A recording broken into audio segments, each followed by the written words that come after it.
What's up, everybody? Unlike the State of the Union, you people paid to be here, so let's get into it. What a week. Taylor Swift urged her millions of Instagram followers to cast ballots on Super Tuesday without endorsing any candidate or party. Wrote Swift, "I wanted to remind you guys to vote for the people who most represent you into power. If you haven't already, make a plan to vote today." And that's how Taylor Swift accidentally got elected Attorney General of Utah.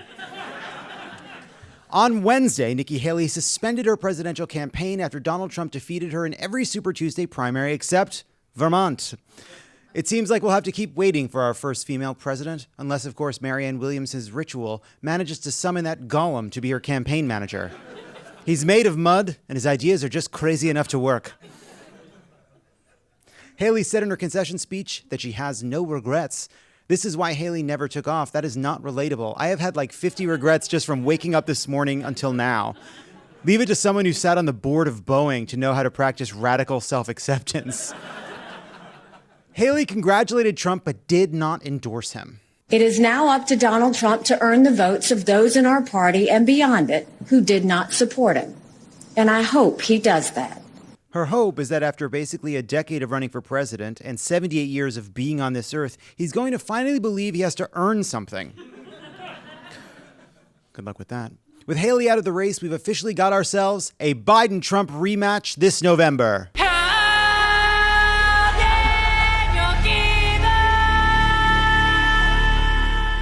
This feels like turning 40.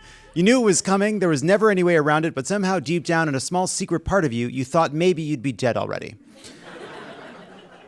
In a statement, President Biden invited Haley's voters into the fold, saying that Donald Trump made it clear he doesn't want Nikki Haley supporters. I want to be clear, there is a place for them in my campaign. Come on, Haley voters, you'll learn to love him. Ice cream, sunglasses, sentences that rumble and pop like a Ford Fairmont. Sure, he's not who you saw yourself ending up with, but no offense, you're not going to do any better. Give him a chance. After all, Trump had this to say about Haley's voters on Wednesday. I'm not sure we need too many. and leave that. That's correct. Don't check his facts on that one. He doesn't need many. If anything, you don't need him at all. Keep it up, Mr. President.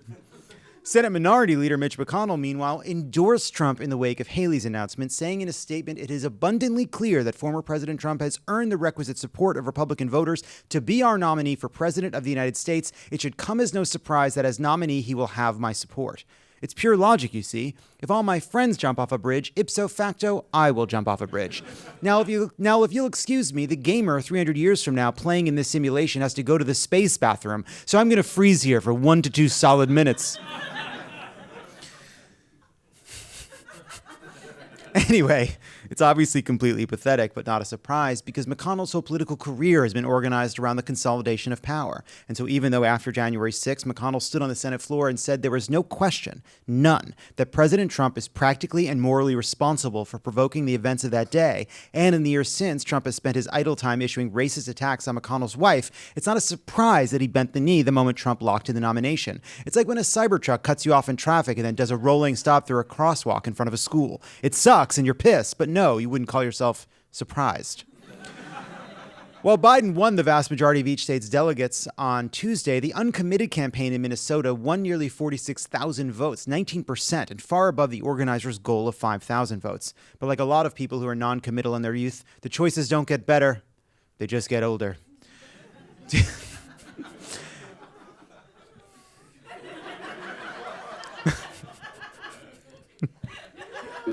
Dean Phillips also ended his presidential campaign on Wednesday. More like Dun Phillips.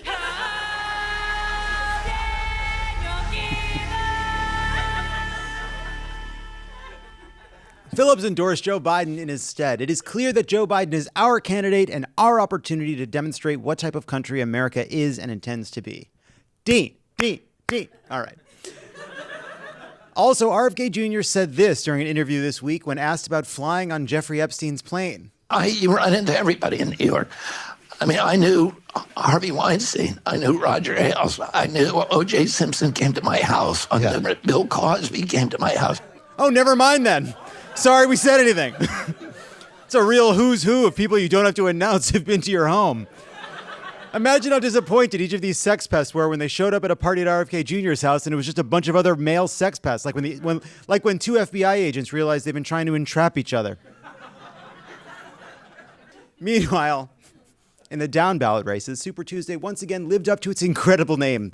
For example, the virulent conspiracy theorist and anti-trans Facebook troll Mark Robinson, who is also the state's lieutenant governor, will square off against Democrat Josh Stein this fall in the North Carolina race for governor. But no worries, I'm sure Robinson, who has a history of promoting anti-Semitic conspiracy theories and denying the Holocaust, will be incredibly normal while campaigning against Josh Stein.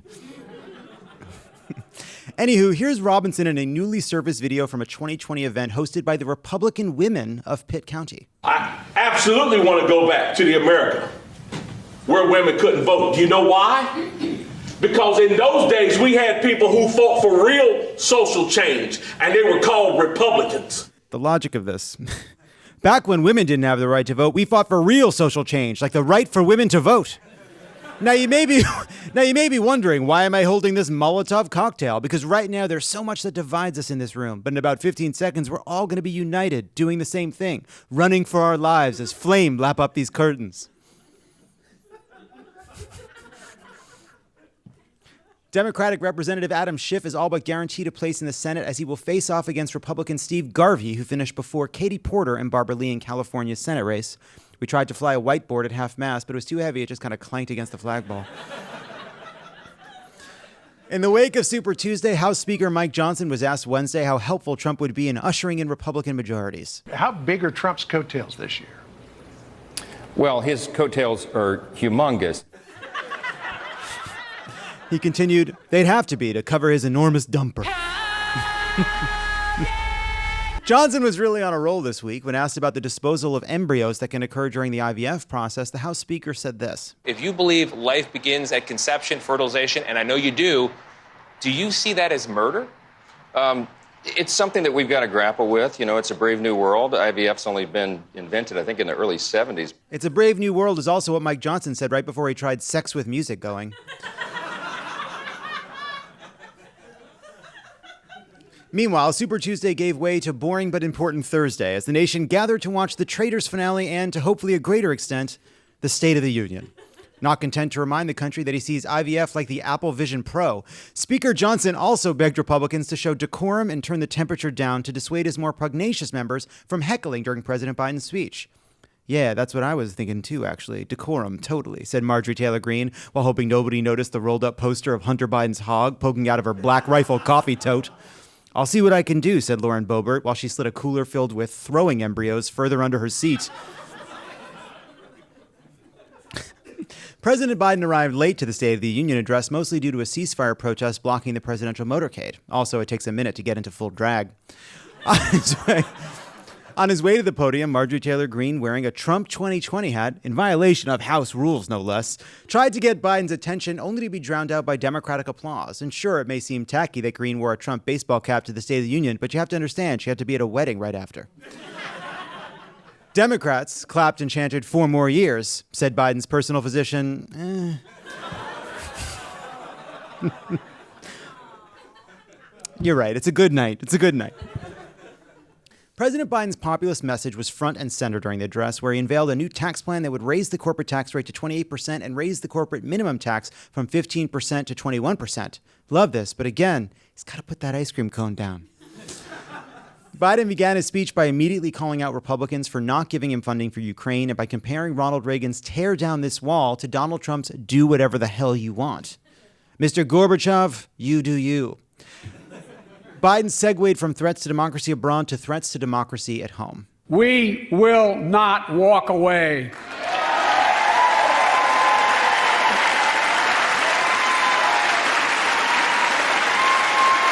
We will not bow down.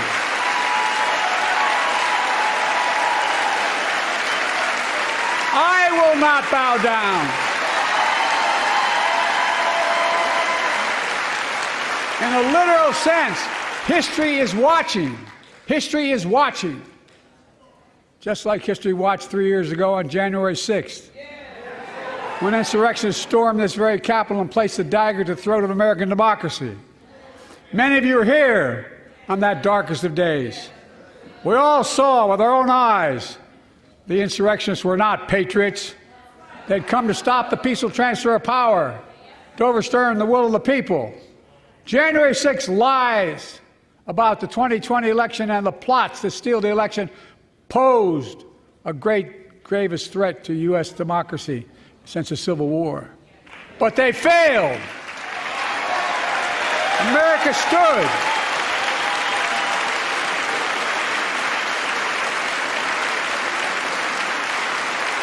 America stood strong, and democracy prevailed. I'm loving Joe's energy level tonight. I don't know how many Red Bull IV bags he has taped to his legs, but it's the perfect number. Said President Biden, in its decision to overturn Roe v. Wade, the Supreme Court majority wrote, "Women are not without electoral or political power." No kidding. Clearly, those bragging about overturning Roe v. Wade have no clue about the power of women in America. But they found out when reproductive freedom was on the ballot and won in 2022 and 2023, and they will find out again in 2024. If Americans send me a Congress that supports the right to choose, I promise you, I will restore Roe v. Wade as the law of the land again. That's right, women have power. And this time I'm not just talking about what Jill does to me when she gardens in one of my old shirts, but Jill knows what I'm talking about. To highlight the issue of IVF, Senator Tim Kaine brought as his guest the country's first IVF baby, Elizabeth Carr, to fight Mike Johnson. I will say, though, bringing Elizabeth Carr as a guest did backfire when she rose from her feet and screamed, "I don't have a soul! I don't have a soul! I am a zombie monster woman! I watch life through two openings in the front of my skull but cannot participate!" I am a zombie monster woman. She didn't say that. I think she was just perfectly lovely and on message. Biden even got off a laugh during his speech telling the chamber about infrastructure investments. Some of you who are cheering voted against it. If you don't want that money in your district, let us know. Every Republican, meanwhile, is meeting on Monday with the action item, "Make bridges collapsing cool somehow." Are bridges gay? A little effeminate, just hanging in the air like that. Real roads stay on land. Biden also announced that the U.S. military will build a floating pier off of Gaza in an emergency mission to allow hundreds more aid shipments to be delivered by sea. We're supplying a floating pier to help get aid to people in need because the military campaign we're also supplying is making it impossible to get aid to people in need. If only we had some lever we could use to exert our influence, some way we could put pressure on the Netanyahu government. Oh well, guess we'll have to come in from the Med like Israel is a hostile power, not one of our closest allies. And after all, sure, the military support we provide has helped produce inhumane and unrelenting misery and deprivation, but good news, we're bringing snacks. Will the hang in there barge also say made in the USA on it, or is it just the bombs? Biden also ran through a list of economic proposals from tax breaks for first-time homebuyers, raises for teachers, caps for drug costs, increases to Pell Grants, support for family caregivers, a bill to stop shrinkage of the goods, and the restoration of the child tax credit, among many others that will surely poll incredibly well. Yelled Biden, tears rolling down his cheeks. Is that enough? What will be enough? What if Netflix were cheaper? Will that do it? Cheaper Netflix? Because I'll tell them to get the playing field up. I can be in Hollywood by daybreak. Biden also proposed a 25% minimum tax rate for billionaires. How dare he, said Elon Musk, turning the conspiracy nozzle up at Twitter HQ. No, pass Jewish space lasers. President Biden mixed it up with Republicans when they booed his description of their tax breaks. You aren't going to cut $2 trillion? Good to hear. He clowned the GOP and he can hear? Biden is crushing this. The most contentious section of the speech was, no surprise, immigration and the border. Marjorie Taylor Greene disrupted the speech, yelling that Biden should say the name of Laken Riley, who was killed by an undocumented immigrant. He then said the name before pointing out that it was Republicans blocking a bipartisan border bill to hire more Border Patrol agents and secure the southern border. On the whole, this was Joe Biden at his best. My lifetime has taught me to embrace freedom and democracy, he said, a future based on the core values that have defined America: honesty, decency, dignity, equality, to respect everyone, to give everyone a fair shot, to give hate no safe harbor. Now, some other people my age see a different story, an American story of resentment, revenge, and retribution. That's not me. I wish he were a little more specific there. I think he's talking about Trump, but he could also just mean everyone on Facebook.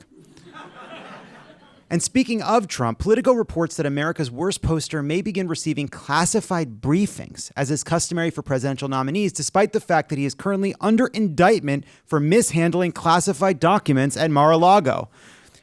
Can't we give him some kind of fake custom briefing about Genovia's nuclear program?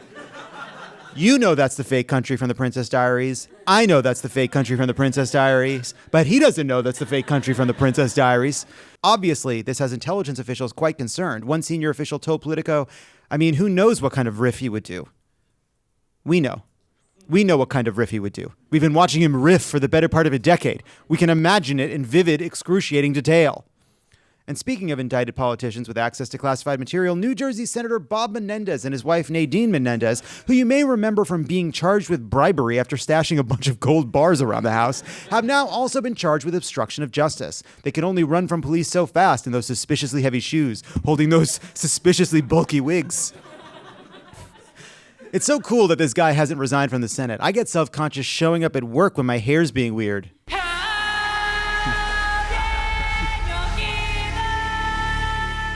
Speaking of our worst senators, Kyrsten Sinema announced Tuesday that she will not seek re-election to her Arizona Senate seat, after all, as her independent bid was polling terribly against Democratic veteran Ruben Gallego and Republican maniac Kari Lake. Sinema also realized her talents were better suited to being the president of every condo board and homeowners association in America. That is the role she was born to play. Oh, I'm sorry, but we don't allow that kind of bush. While a guest on Stephen Colbert this week, Bernie Sanders told Sinema, "Don't let the door of Congress hit you on the way out." We work with the president for something we call Build Back Better. We had 0 Republican support. We had 48 people in the Democratic caucus prepared to transform this country on behalf of the working class of America. 2 people, Sinema being one, Manchin the other, refused to support us. We couldn't pass it. So no, I will not miss Sinema. Listen. We've been pretty tough on Sinema here at Love It or Leave It, but now that she's announced her retirement, I just want to step back for a moment and say, in the interest of all fairness, it was all warranted. Good riddance, you selfish, smug, foolish, denim vest-wearing nightmare. With any luck, we'll soon forget all about these two, and Manchin and Sinema will go back to meaning the places where Nicole Kidman spends most of her time. In other cool Arizona news, Governor Katie Hobbs announced Monday that the state will partner with a nonprofit to cancel $2 billion worth of medical debt held by up to 1 million Arizonans. No Arizonan should have debt hanging over their head because they needed help through no fault of their own. Added Governor Hobbs, "You can't both live in Arizona and also have medical debt. You have suffered enough." In New York, Governor Kathy Hochul has dispatched hundreds of National Guard members into the New York City subway system in response to a spate of recent high-profile attacks. And we are getting word that they all got lost trying to switch from the Q to the R at the right stop. "Thank God I got Park Slope," said one National Guard member, drinking a latte in his Patagonia jacket. Also this week, we learned that Jeff Bezos is once again the world's richest man, having surpassed Elon Musk with a net worth of $200 billion. But is he happy?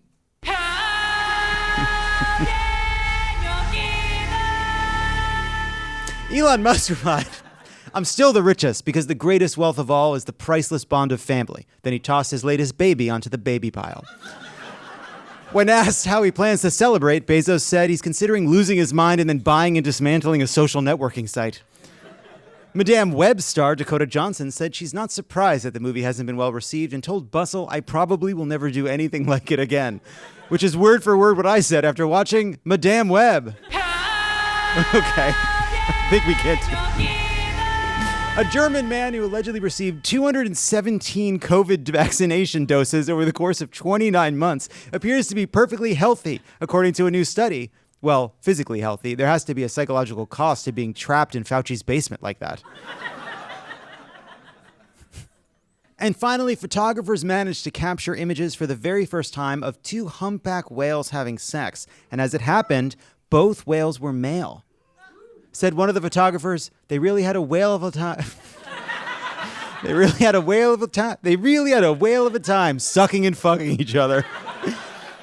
It's a fun story until you think about it from the whale's perspective. This has never been photographed before. They had to assume they were in the clear. Now imagine the conversations they're having with their whale wives.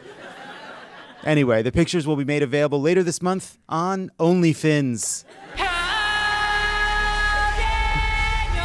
All right. We did it.